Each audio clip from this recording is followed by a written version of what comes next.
What's up with everybody? Today I'm be doing a lining and enhancement tutorial. I already got the back crispy, but right here we start off in the front.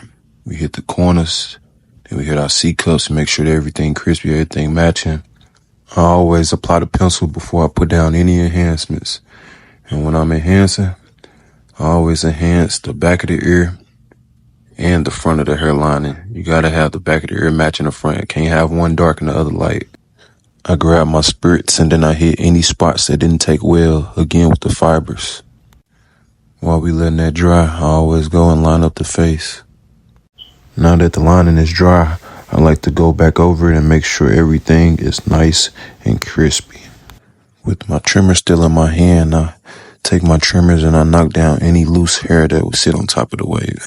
And you know it wouldn't be right if I ain't pull that blade out.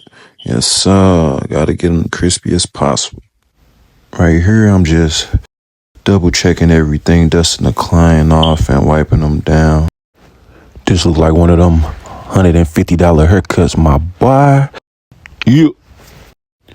And you know we gotta end the video with a couple buckets, easy little 5 in a row. Check the flick of the wrist. Quick to take your pape. Mr. Swish. You know how we do it.